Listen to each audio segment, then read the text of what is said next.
morning and welcome to Morning Matters. This morning we have a treat for you. A treat that none of us could have anticipated, especially not me because I did a States. And when I did a States, I'm not sure who I want to run into. So the story goes I went to see Miss Sandra and then walked through Miss Sandra door, one of Belize's favorite athletes. A lot of you may not remember Althea Moses because you're too young to remember her. She probably will not be in your circle, but your parents can tell you about Althea Moses. And people around my age that have better memory than me can tell you about Althea Moses. So if you want to know about one of the Caribbean's greatest athletes, today you have a treat. Althea Moses is sitting in with me this morning. Althea, it's such a pleasure to have you in here this morning. Thank you, Rhonda. It's a pleasure and an honor to be on your show. It's so good to have you. Tell us a little bit about you.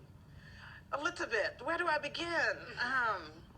Well, I was born in Belize over 4 decades ago to Carol Gilharry and Rudolph Moses.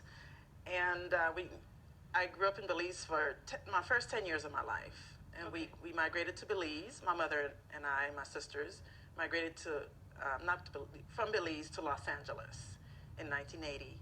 And we've been living here in America since then, but I go back and forth because my father still lived there, but he passed last year. And that was the last time I was in Belize. Well, sorry to hear that. Thank you. Yeah. How did you get involved in track and field? All right. Well, I used to run all over Belize. It's really started in Belize because my mother she was a housewife, and she was very business-minded, wanted her own money. So she started making bread and bun and Ideal and the other kind of treats Belizeans love. And she also sewed. She was a great seamstress. And so she would send me to the store to market all the time to buy the ingredients and buy the material and the thread and, whatever she needed because I was her oldest child. So I did a lot of running back and forth to the market, and even in the neighborhood, I would run with the boys. You would physically run to the store? Yes. You yeah. wouldn't walk to the store? Well, I was full of energy. Okay. And I just like running, and so that's where my running started in Belize. And then when I came to America and I was in PE in junior high school, I was very, very active, participating in all the different sports, and running was my favorite. I did well with that, beating the boys. And then when I went to high school, my 9th grade year, I was playing basketball, and after basketball season ended, I decided I didn't want to be just sitting around the neighborhood idling myself. So I went out for the track team. And my coach found out that I was very talented with running long distances. So I ran the 800 meters. I did the triple jump, and I did the relays. And I excelled in the triple jump. I excelled in the 800 meters so much that I won the Junior Olympic gold medal in the triple jump in 1987. And I also won the state championship in California for the triple jump my senior year in 1988. And I was highly recruited by many, many U.S. colleges because I had the third best triple jump mark in the country. Wow. In 88. And so I had many offers for full scholarships, so I accepted the UCLA track scholarship. Well done. Yes, thank you. I tell you, and that is, that's a story that we would not necessarily hear in Belize because we don't get to see you enough in Belize. That's right. It's good that you're here sharing it with us, and I think what it helps to do is to give other young athletes the hope. Because, Belizeans and Caribbean people, we always walking, we're running, we're doing all sorts of things, but we don't know our capability because we never test it. That's right. You must send you to the store 5 times because she says, buy bread, come back home. Buy pound of sugar, come back home. Oh gosh, I forget the eggs. That's right. Listen to that. And you run and go do it because if you don't do it and come back in a timely fashion, you won't get on lesson. You're in a trouble. So your parents raised a track star without even knowing. Yeah. Inadvertently. Well done. That's right, Well Rhonda. done, well That's done. right. And since then, what have you been doing? I also want to add that in the 1996 games, after I graduated from UCLA in 93, I continued training here in Los Angeles, and I competed in the triple jump in the 1996 Olympic Games for my sweet home Belize. Tell us how you did. Yes, it was fun in Atlanta, Georgia. Yeah. What was that like for you? The experience? I believe it was the greatest event of my life, the greatest, in terms of a big, big event that I prepared for. 13 years. It was amazing meeting so many athletes. You know, each country sends their best, and I was one of Belize's best. We only sent 5 at the time, and there were 3 track athletes, myself included. It was really amazing. Free food 24/7. They had a McDonald's on the in the Olympic Village. You can go there 24/7 and get free Big Macs after my competition, of course. Yes, So. yes. How did it work out for you? I believe I placed 12th in my flight because they had two flights of 2 sessions because Okay. there's so many athletes, and overall, I believe it was 20-something Well done. in the world. Take that. But Belize is best. Belize is best. And I would imagine you are still one of Belize's best because we haven't heard anything greater than that since then. Well, I've checked the internet for my stats, and I am still the Belize national record holder in the triple jump. Well done. Congratulations. Thank you very much. Thank you for stopping in this morning. What are you up to now? Because it don't look like you aged much from 1996 till now. You don't gain no pounds. You don't grow no taller. So where to do? What are the secrets? What to do? Well, I'm still exercising, and I'm also training people. So it keeps me looking healthy, not looking healthy, feeling healthy, and it keeps me in shape because I do personal training. I'm a fitness consultant, also health consultant because I teach people how to make healthy choices so they can have healthier, active lifestyles. I need that. I need to know how to make healthy choices because every day I wake up excited, right? I said, Right. Today I'm going to drink 1 teaspoon of vinegar. This is my plan.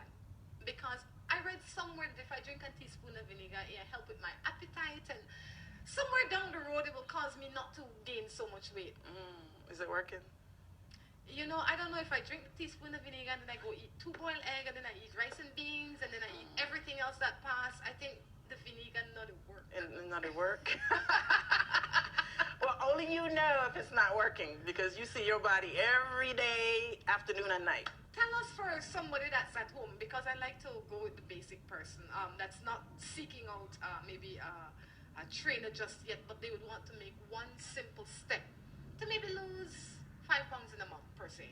What would be one of the simple things that they can do to get themselves started? And I believe that once they get themselves started, then they say, hey, I'm ready for the gym now.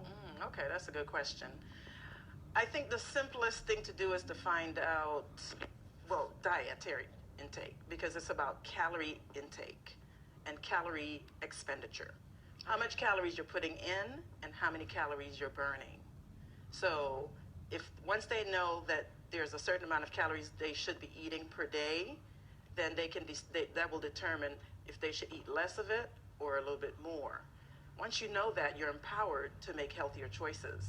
Or if you're choosing not to make all the healthier choices as yet, you can take one thing and replace it.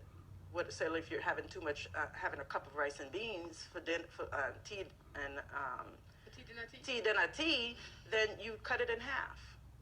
True. Because a cup of cooked white rice alone is over 200 calories. And if you're not doing nothing for exercise it off, like left the couch, you just eat the rice and beans and go watch TV. You're not burning the calories you put in. And so you have to burn calories in order to get energy. And the excess calories that your body doesn't use, it creates fat cells, so your body stores that extra calories for future famine. And as we know, there's no future famine here. We're always eating. We're always eating. We have access to food. And so that's where I believe people should start knowing how many calories they need just to survive every day, and then they can adjust. If they're trying to lose weight, then they would, for example, for me, I need about 1,400 calories just to survive. And when I say that, based on research, we all need, just as we lay down, we all need calories just to survive. And we need calories to breathe in and out, to digest our food, to maintain our body temperature, our blood pressure. And so for me, I need about 1,400. Just to survive, Rhonda, just to survive. Then that will not include nothing else. That's right. If you're just laying down in your bed, I need about 1,400 calories just to survive. And that's based on an equation called the Hamwe equation. That's your ideal, It's based on your ideal body weight. You can Google all of this stuff. I did the Yes. research. I wrote a book, and that's why I know these Where can things. people find your book? I haven't finished it yet. I'm in the second draft. Well, good, because we will need that. I will have to put that right next to my Bible, okay? Thank you for that. It's coming soon. I have to finish the second Whenever it draft. comes, let me know, I because will. I'm sure that people, and mostly like Caribbean people like myself, we can't live without rice. Yes, yes. It seems that we can't live without rice, and we can't live without tortilla or fried jack or some form of flour. If we don't get that, I'll take my 1,400 calories in a rice. Give me a cup of rice and I'll be You fine for the day. see, you can still have your 1,400 calories Yes. because you need it just to survive. Yes. But if you want to lose weight, then you would not go past the 1,400 because you got what you need to I don't have survive. this You know extra what I way to mean? carry around. But if you want to gain weight, then you would eat a little bit more than 1,400. Okay, so once you know that, you're so empowered That is good to to know. choose whatever, whether it's junk, if the calories are coming from junk food or the calories are coming from healthy foods. Calories are calories. The body doesn't distinguish if it's fat calories, carb calories, or alcohol calories. It doesn't distinguish. It needs calories just to survive. Wow. Althea, for somebody that's watching that would like to utilize your service or your expertise, just get in contact with Althea, because I may always want to meet Althea. How can people find you? Thanks for asking. Well, I have a website, altheam.com. Althea, my first name, Althea, M as in Moses.com. Pretty simple. Okay. And all of my contact information is on my website. So if somebody wants to get a trainer, if they want to just maybe find out when your book's coming out, They can go to my there? website, definitely. And on my website, I have services, I have products, I have blog, I have testimonials, I have press, the things I've been doing in the community. It's all there. Well, I'll tell you, I my will have to website. go to that site. This was definitely a surprise meeting, so I am not well equipped on